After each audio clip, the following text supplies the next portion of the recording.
আসসালামু আলাইকুম। আশা করি সবাই ভালো আছেন। ভিডিও শুরুতে সবাইকে শুভেচ্ছা এবং অভিনন্দন। ভাবতেছি ডিফারেন্স একটা অ্যাঙ্গেলে ভিডিও তৈরি করার জন্য। তো অনেকে অনেক জায়গা বেছে নেয়।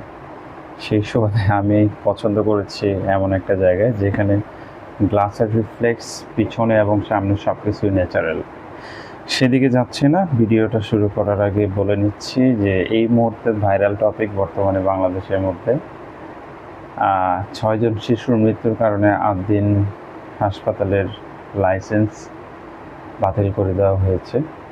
হোয়াটএভার, এটা আমার কোনো টেনশন নেই এটা ব্যাপার নিয়ে। ৬ জন শিশুর মৃত্যুর জন্য একটা হাসপাতালের লাইসেন্স বাতিল করে দেওয়া হয়েছে, কিন্তু দৈনিক ৪০ থেকে ৫০ জন শিশু মারা যাচ্ছে। সেই ব্যাপারে আমাদের সমাজের এবং প্রশাসন, সরকার কারো কোনো পদক্ষেপ নেই। হয়তো অনেকে ভাবছেন দৈনিক ৪০ থেকে ৫০ জন শিশু কী করে মারা যায়, তাই না? আসুন জরিপটা দেখি। এই মুহূর্তে যদি আপনার হাতে থাকে স্মার্টফোন দিয়ে আপনি জাস্ট গুগলে একটা সার্চ করেন, বাংলাদেশে প্রতি বছর পানিতে ডুবে কতজন মানুষ মারা যায়, সেটার উত্তরটা পাবেন প্রায় ১৮,৬৬৫ জন। আমি কিন্তু গুগল থেকে দেখেই বলতেছি, ১৮,৬৬৫ জন মানুষ মারা যায় শুধু বাংলাদেশের মধ্যে প্রতি বছর, যার মধ্যে প্রায় ১৪,০০০-এর বেশি হলো শিশু এবং কিশোর।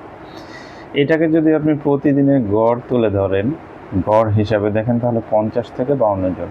আমি তো ৪০ বলছিলাম, এখন আরও ১০ জন বাড়ছে। আপনার হাতে থাকা গুগল স্মার্টফোনে গুগল করলে এখন দেখেন প্রতিদিন, যেটাকে যদি আপনি পার্সেন্টেজ ধরেন তাহলে ৭৫%-এরও বেশি। এবং বাচ্চাগুলা কিন্তু হচ্ছে পানিতে ডুবে যে শিশুগুলা মারা যাচ্ছে, বাচ্চা মারা যাচ্ছে, কিশোর মারা যাচ্ছে, এগুলা কিন্তু খুব বেশি একটা বড় না। ৩ বছর, ৪ বছর, ২ বছর, ৫ বছর, এবং যে সকল বাচ্চারা হাঁটা চলা করতে পারে, একদম ছোটও না। আবার অনেক আছে যে আপনার একদম ছোট বাচ্চা গোসল করতে গিয়ে মারা যায়, কিংবা হচ্ছে আপনার বাসার আশেপাশে পুকুর বা কোনো কিছু থাকলে ওইগুলোতে ডুবে মারা যায়। ওইটা এই রকম আর কি। আপনি বলতে পারেন যে তাদের বয়সের সমীকরণ ৫ থেকে ৬ বছর হবে না।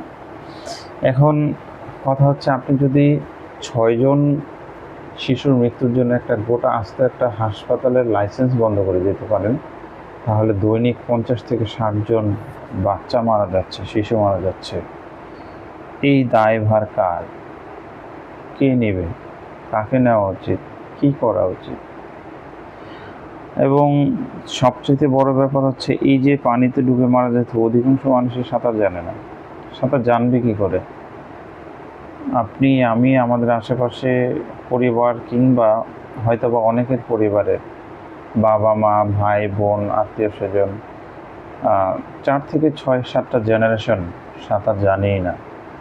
স্বাধীনতার আজকে ৫৪ বছর চলতেছে, আমরা ৭১ নিয়ে এত কথা বলি, ৭১-এর জন্য আমাদের এত কিছু, আমাদের এত স্মৃতি বিজড়িত, এত কিছু, এত অর্জন, এত কষ্ট, কত কিছু, তাই না?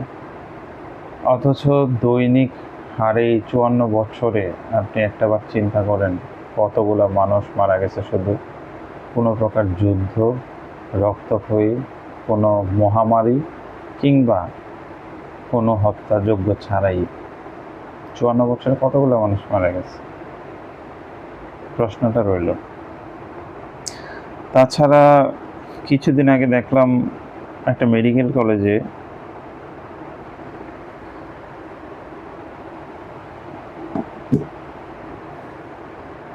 হাই ফ্লো অক্সিজেন পাইপ না থাকার কারণে আইসিইউতে